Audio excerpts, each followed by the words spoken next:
The air inside the Miraflores Palace is thick with tension, the kind that settles over a nation when every decision could ignite a firestorm. Outside, the streets of Caracas pulse with defiance, crowds waving flags beneath the weight of economic collapse and international isolation. Inside, behind reinforced doors and amid portraits of Simón Bolívar, Venezuelan leadership convenes an emergency session, their voices low but urgent.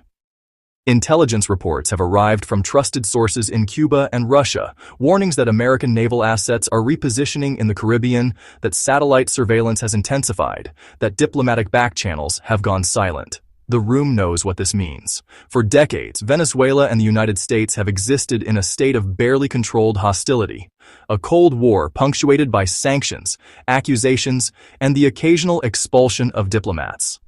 But now, something has shifted. The rhetoric from Washington has grown sharper, the threats more explicit. American officials speak openly of regime change, of protecting regional stability, of securing energy markets. Venezuelan ministers exchange glances, understanding that the abstract language of geopolitics is crystallizing into something concrete and dangerous. The world is watching, waiting to see if the unthinkable will actually happen.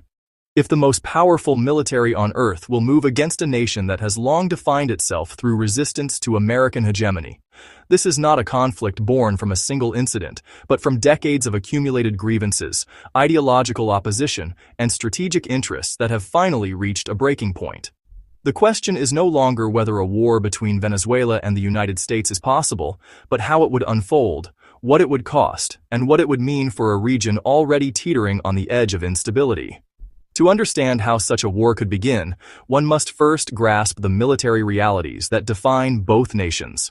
Venezuela possesses one of the largest standing armies in Latin America, with approximately 120,000 active personnel supplemented by hundreds of thousands of militia members organized under the Bolivarian National Militia, a paramilitary force created explicitly to defend against foreign invasion. The Venezuelan military operates a mixture of Soviet-era and Russian equipment, including Sukhoi fighter jets, T-72 tanks, and a variety of air defense systems that range from aging S-125 platforms to more modern S-300 batteries, acquired from Russia in the early 2000s. Venezuela's defense doctrine has evolved around the concept of asymmetric warfare, recognizing that it cannot match the United States in conventional force, but can make any invasion costly, prolonged, and politically damaging. The terrain favors this approach. Venezuela's geography is a defender's dream, with dense jungle covering vast regions, urban centers sprawling and chaotic, mountainous terrain along the Colombian border, and oil infrastructure spread across remote and difficult-to-reach locations. The Orinoco River Basin, home to some of the largest oil reserves on the planet, is both a strategic asset and a vulnerability, its refineries and extraction facilities potential targets that would cripple the nation's economy, but also create environmental and humanitarian catastrophes. Venezuelan leadership has spent years preparing for this scenario, stockpiling weapons, training irregular forces, and establishing hidden supply caches in anticipation of a conflict that would blend conventional defense with guerrilla tactics. Meanwhile, the United States possesses military capabilities that dwarf those of any nation in the hemisphere. The U.S. Navy alone operates 11 supercarrier strike groups, each a floating fortress capable of projecting overwhelming air power across thousands of miles. The U.S. Air Force commands the most advanced fighter jets, stealth bombers, and surveillance platforms ever built, while U.S. Special Operations Command maintains elite units trained for rapid insertion, surgical strikes, and regime decapitation. The United States has conducted military interventions across the globe for decades, refining doctrines for expeditionary warfare, joint operations, and the integration of cyber and electronic warfare into kinetic operations. American intelligence agencies possess near-total visibility over Venezuelan communications, leadership movements, and military deployments through satellite imagery, signals intelligence, and human sources cultivated over years of covert operations. The strategic calculus for the United States is clear. Venezuela's government is isolated, its economy in ruins, its military poorly maintained, and its leadership fractured by internal rivalries and corruption. American planners believed that a swift, decisive campaign could topple the regime, secure critical infrastructure, and install a transitional government before regional allies can mount effective opposition. Yet this confidence, however justified by technological superiority, underestimates the political, humanitarian, and strategic complexities that would emerge once the first missiles fly. The path to war begins not with bombs, but with information, sanctions, and covert pressure designed to destabilize the Venezuelan government without direct confrontation. The United States has already imposed some of the most comprehensive sanctions in modern history on Venezuela, targeting its oil exports, freezing billions in assets, and isolating the regime from international financial systems. These measures have devastated the Venezuelan economy, triggering hyperinflation, mass emigration, and social collapse. But they have not dislodged the government. Instead, they have pushed Venezuela closer to Russia, China, Iran, and Cuba, nations willing to provide economic lifelines, military support, and diplomatic cover in exchange for strategic access. Venezuelan leadership has learned to survive under pressure, using patronage networks, security forces, and propaganda to maintain control even as ordinary citizens suffer. But survival is not victory, and the regime understands that its grip on power depends on preventing direct U.S. military intervention. This creates a delicate equilibrium where both sides engage in a high-stakes game of brinkmanship, testing boundaries without crossing the line into open conflict. Until, one day, someone does. The trigger could be anything. A U.S.-backed coup attempt that fails but leaves American operatives exposed. A Venezuelan attack on a commercial vessel accused of violating territorial waters. An incident involving Colombian forces along the border, where guerrilla groups, drug traffickers, and state actors blur into chaos. Or perhaps simply a declaration from Washington that the time for diplomacy has ended, that Venezuela's government is a threat to hemispheric security, and that the United States will act to protect its interests. The official justification matters less than the momentum it creates. The way public opinion in the United States is mobilized through images of suffering refugees, accusations of narco-terrorism, and appeals to regional stability. Within hours of the decision being made, the machinery of American military power begins to move. The USS Harry S. Truman Carrier Strike Group, already positioned near Puerto Rico, receives orders to proceed south toward Venezuelan waters. Accompanying destroyers equipped with Tomahawk cruise missiles begin plotting trajectories toward Venezuelan air defense sites, command centers, and communication hubs. Strategic bombers at bases in Florida and Texas prepare for long-range strikes. Transport aircraft begin shuttling Marines and paratroopers toward forward staging areas in Colombia and Aruba. Cyber operations intensify, targeting Venezuelan power grids, banking systems, and military networks. The war has not officially begun, but the preparations are impossible to hide, and Venezuelan intelligence is already sounding alarms. In Caracas, the Venezuelan leadership convenes again, this time with the full weight of impending disaster pressing down on them. Military commanders present assessments that oscillate between grim and catastrophic. Venezuela's air force, once formidable, has been gutted by lack of maintenance, spare parts, and fuel. Only a fraction of its Sukhoi fighters are operational, and even those would be outmatched by American stealth aircraft and electronic warfare capabilities.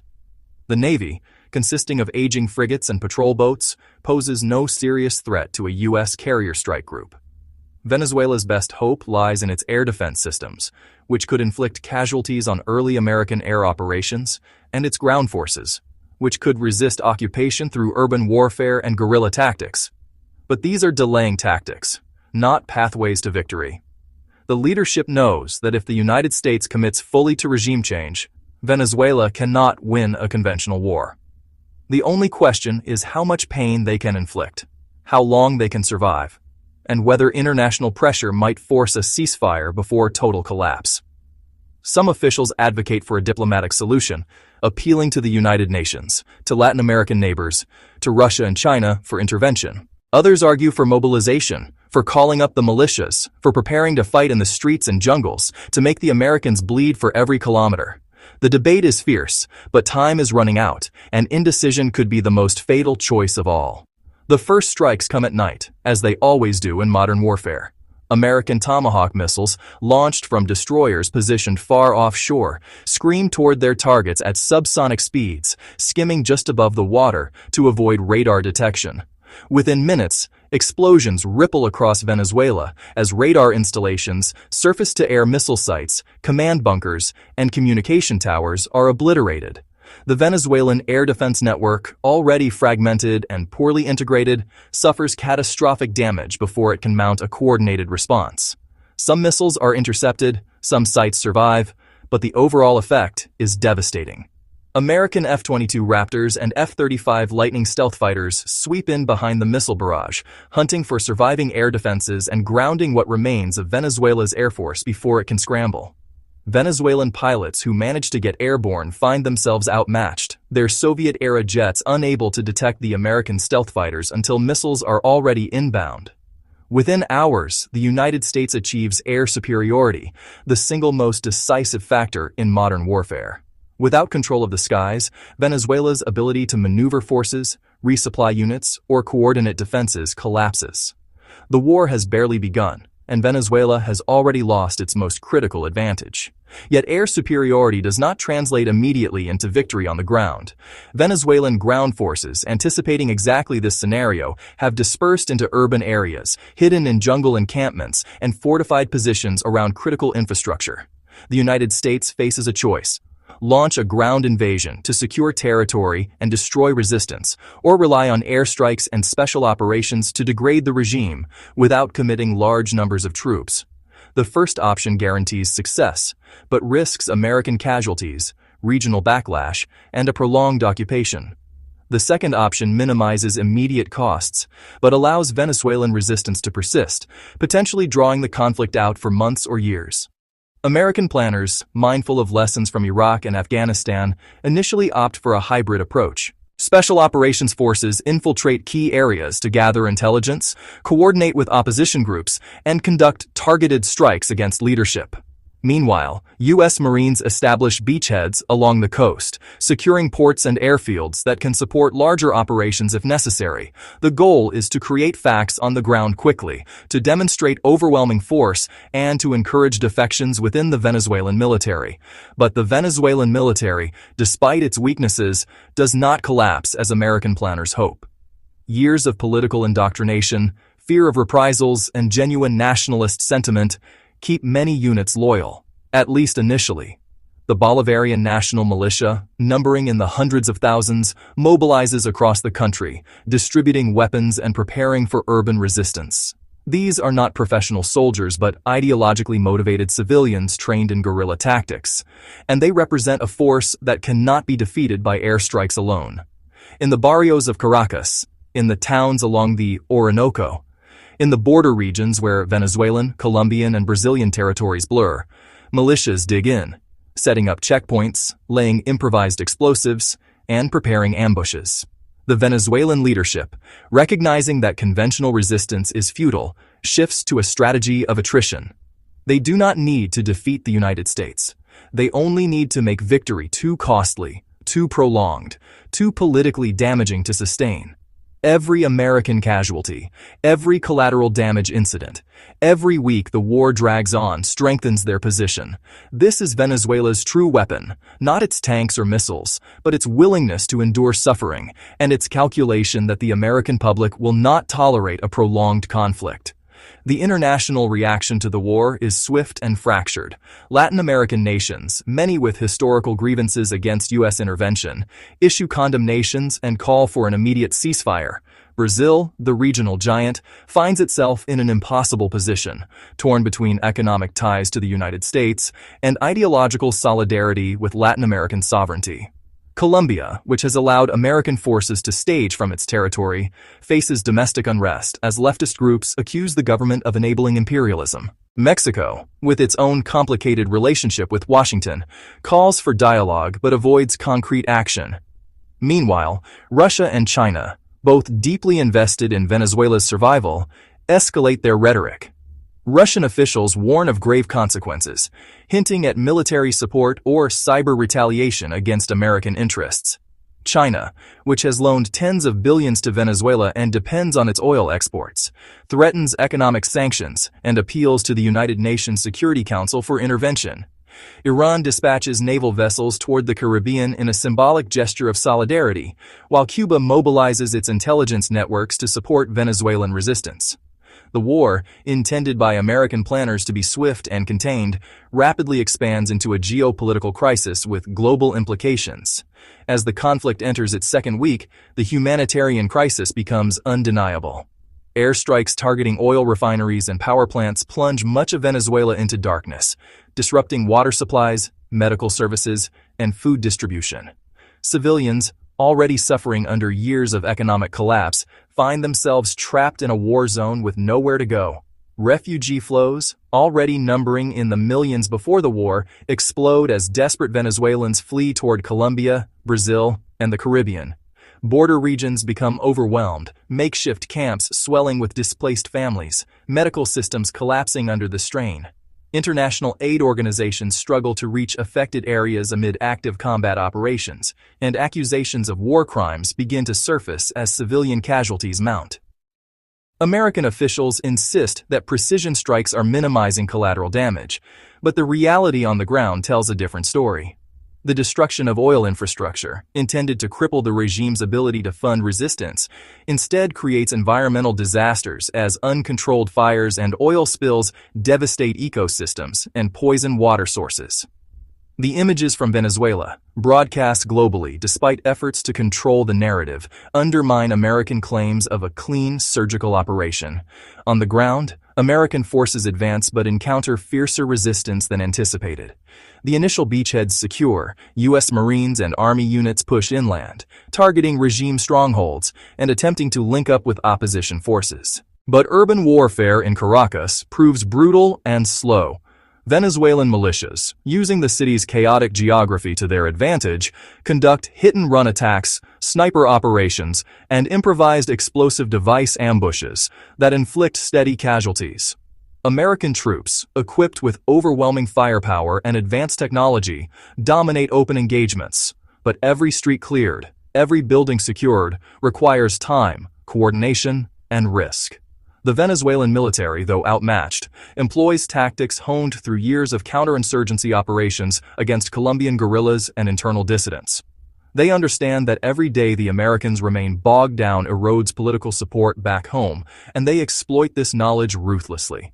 Propaganda videos of American soldiers in combat, of destroyed neighborhoods, of civilian casualties flood social media, framing the conflict as a David versus Goliath struggle against imperialism. The narrative war becomes as important as the kinetic one, and in this domain, Venezuela holds its own. By the third week, the optimism that characterized the initial American campaign has evaporated. The Venezuelan regime remains intact, its leadership hidden in underground bunkers or moved constantly to avoid targeting. Predicted mass defections from the military have not materialized.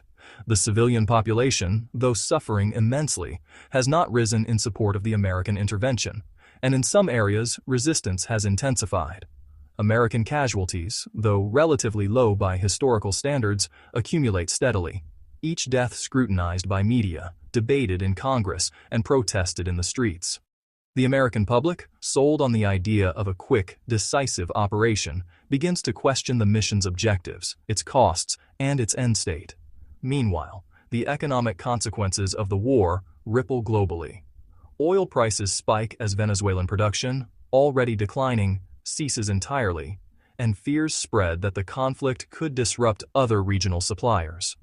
The United States, which justified the war partly on energy security grounds, finds itself contributing to the very instability it sought to prevent. Financial markets react nervously. Latin American economies struggle under the weight of refugee flows and reduced trade, and international institutions prove impotent to broker peace. The United States, committed but increasingly frustrated, escalates its operations. Special operations forces launch daring raids targeting Venezuelan leadership, attempting to decapitate the regime through targeted killings. Cyber operations intensify, collapsing Venezuela's remaining digital infrastructure and disrupting the regime's ability to coordinate forces. The naval blockade tightens, cutting off all maritime resupply routes and isolating Venezuela from external support. Yet each escalation brings diminishing returns. The leadership, anticipating these tactics, has decentralized decision-making, empowering regional commanders to operate independently even if contact with Caracas is lost.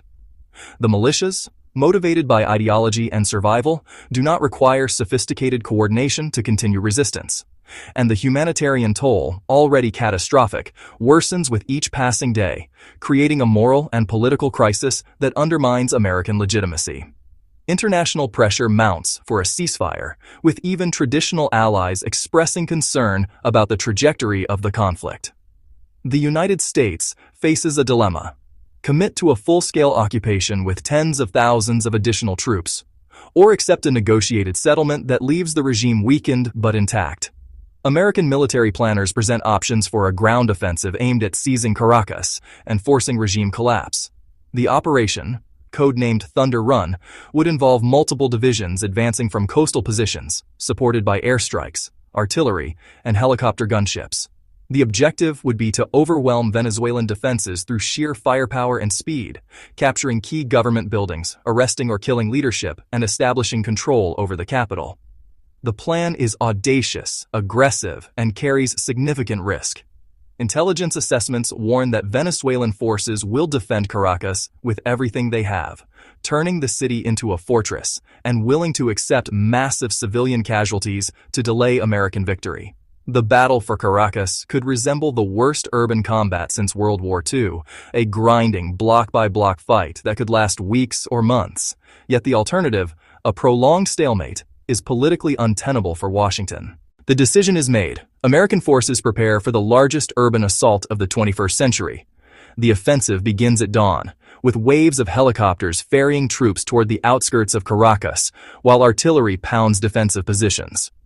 American armored columns, supported by air cover, push toward the city from multiple directions, aiming to encircle and isolate Venezuelan forces before the final push into the urban core. The initial advances are swift, Venezuelan outer defenses crumbling under the assault, but as American forces enter the city proper, the pace slows dramatically. Every street becomes a potential kill zone, every building a fortress, every intersection a choke point. Venezuelan militias, fighting from rooftops, basements, and hidden tunnels, use anti-tank missiles, heavy machine guns, and explosives to devastating effect. American casualties mount rapidly, medevac helicopters flying constant missions to evacuate wounded soldiers. The battle is chaotic, brutal, and unforgiving. Despite superior training and equipment, American forces find themselves fighting an enemy that refuses to break, that accepts horrific losses, and that uses the city's civilian population, whether willingly or not, as both shield and weapon.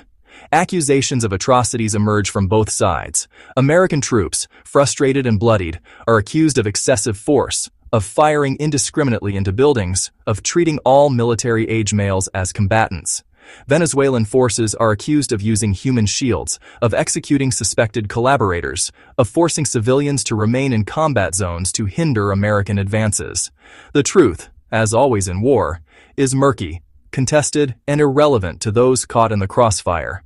After 2 weeks of vicious urban combat, American forces secure central Caracas, raising the flag over the Miraflores Palace in a symbolic victory broadcast worldwide. But the building is empty, the leadership long gone, dispersed into the countryside or fled to allied nations. The capture of Caracas does not end the war, it merely transforms it. Venezuelan resistance, rather than collapsing, metastasizes into a nationwide insurgency. Militia units that retreated from the capital establish bases in remote regions, launching attacks on American supply lines, ambushing patrols, and conducting terrorism against perceived collaborators. The United States, having achieved its stated objective of regime change, finds itself responsible for governing a country in ruins, hostile to its presence, and fractured beyond easy repair. The occupation that follows is a nightmare of competing factions, limited resources, and impossible choices.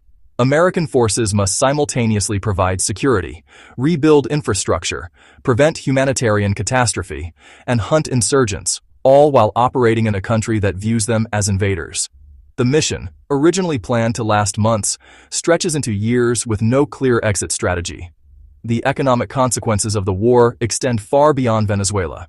The destruction of oil infrastructure removes millions of barrels per day from global markets, triggering energy shortages and price spikes that ripple through every industry.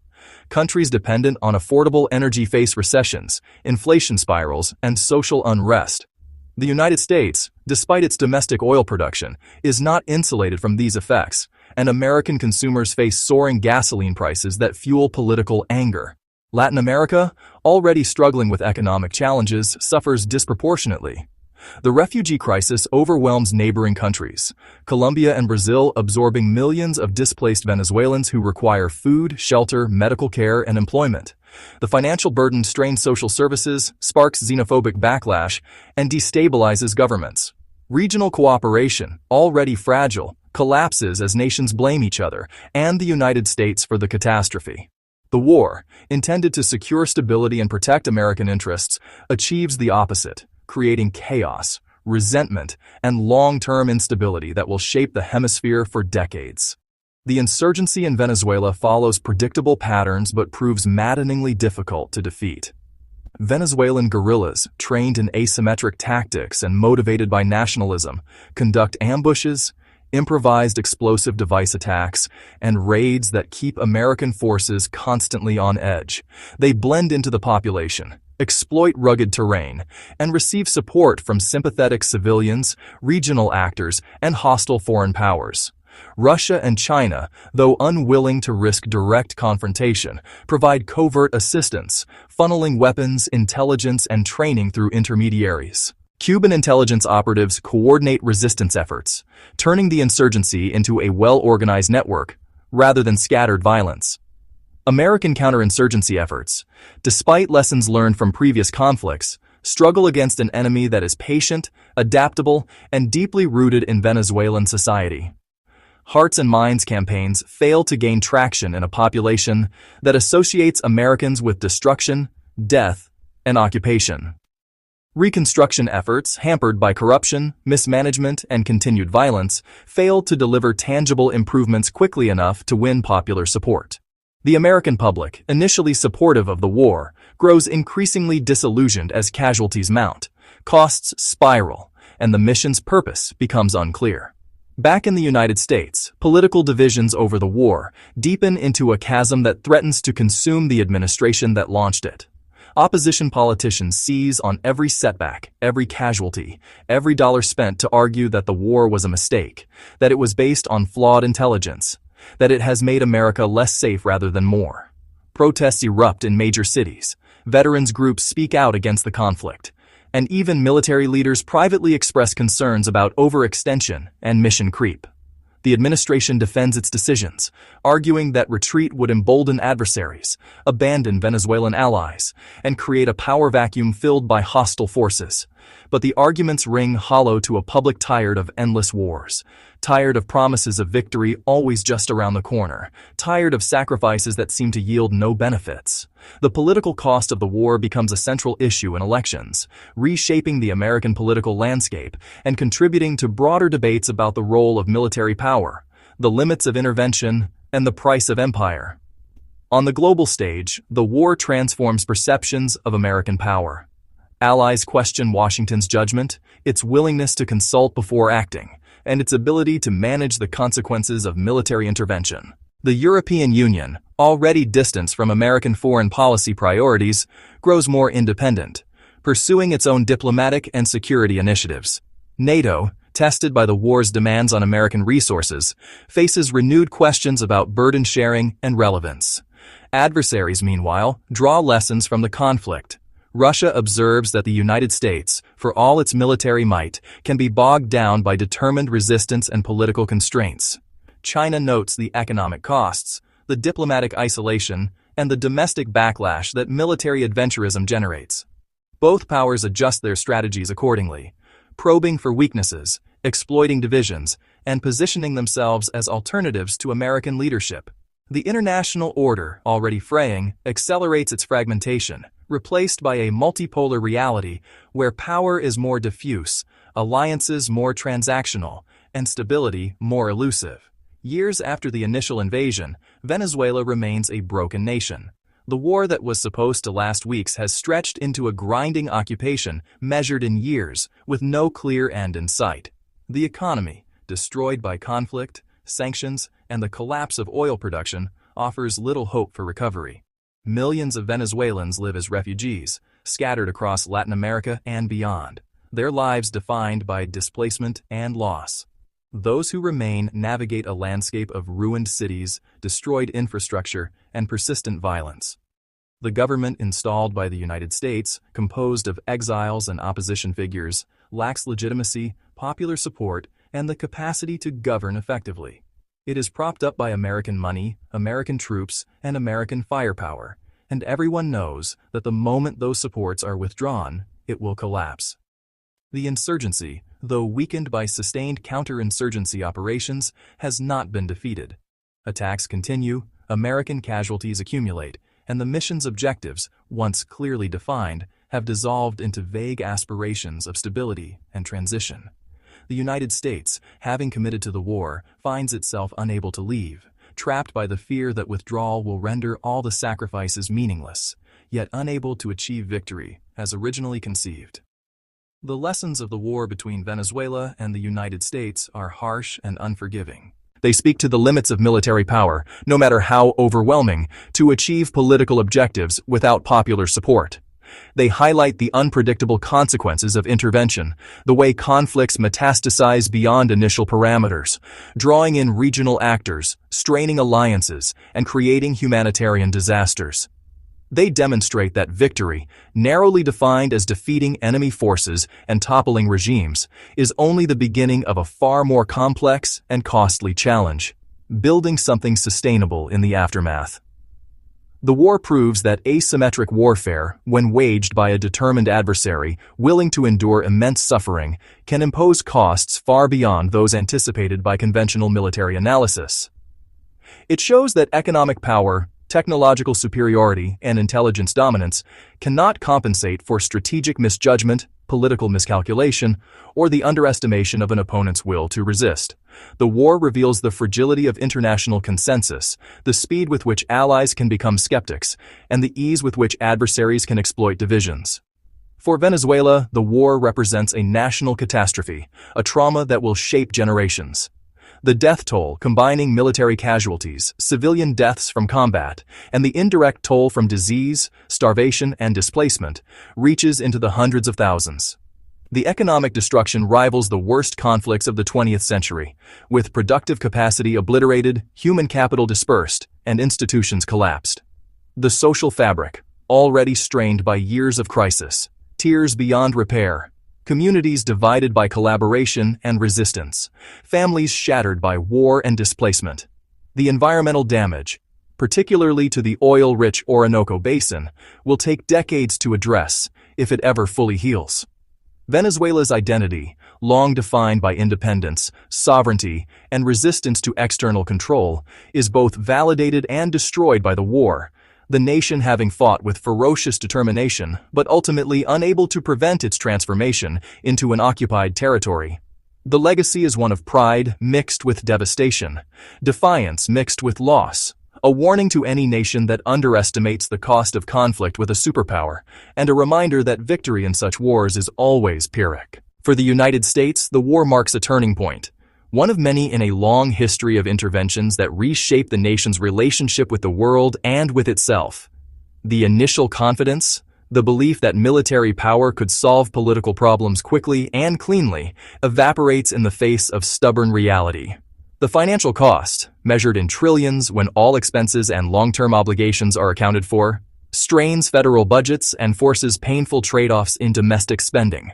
The human cost, measured in thousands of dead and wounded American service members, adds to the toll of previous wars, contributing to a national reckoning about the price of global leadership. The political cost, measured in lost elections, shattered careers, and deepened partisan divides, accelerates trends toward isolationism and disengagement that reshape American foreign policy for decades. The strategic cost, measured in damaged alliances, empowered adversaries, and diminished credibility, forces a reassessment of how power is projected and what objectives are worth the risks. The war becomes a cautionary tale invoked by future leaders, a reminder that wars are easier to start than to finish, that the fog of war obscures even the most carefully laid plans, and that the consequences of military action extend far beyond the battlefield. The war between Venezuela and the United States, whether it occurs as imagined or remains forever a scenario confined to planning documents and war games, stands as a testament to the enduring relevance of old truths in new contexts. It demonstrates that geography matters, that distance and terrain constrain even the most powerful militaries, that local knowledge and determination can offset technological advantages. It proves that wars are not fought in vacuums, but in complex political, economic, and social ecosystems where every action generates reactions, intended and otherwise. It reminds that civilians bear the greatest burden of conflict, that humanitarian concerns cannot be separated from military objectives, that the moral dimension of war shapes its outcome as surely as firepower and strategy. The scenario forces confrontation with uncomfortable questions about the limits of what military force can achieve, about the responsibilities that come with power, about the ethics of intervention and the dangers of hubris. It challenges simplistic narratives of good versus evil, replacing them with the messy realities of competing interests, imperfect choices, and unintended consequences that define real-world conflicts. As the sun sets over a devastated Caracas, casting long shadows across rubble-strewn streets and silent plazas, the weight of what has been lost settles over the city like a shroud. Somewhere in the ruins, a child asks when they can go home, not understanding that home no longer exists, that it was obliterated along with so much else in a war that both sides believed they could control. The question hangs in the air, unanswered and unanswerable, a small voice amid the larger tragedy, a reminder that behind every statistic, every strategic analysis, every geopolitical calculation, are human beings whose lives are shattered by decisions made in distant capitals. The war that was supposed to bring stability has brought only chaos. The intervention that promised liberation has delivered occupation. The victory that seemed inevitable has dissolved into stalemate. And across the Caribbean, in Washington, leaders grapple with the reality that winning the war was the easy part, that the hard part comes after, in the grinding, thankless work of rebuilding, of reconciliation, of creating something sustainable from the ashes of destruction. The war between Venezuela and the United States, real or imagined, serves as a mirror reflecting the ambitions and limitations of nations, the costs of conflict, and the enduring human capacity for both violence and resilience. It asks not whether such a war could happen, but what it would mean if it did, and whether the lessons learned would be heeded or forgotten in the cycles of history that repeat with tragic regularity. The answer, as always, depends on choices not yet made, on wisdom not yet gained, and on a willingness to confront uncomfortable truths about power, responsibility, and the fragile peace that separates order from chaos.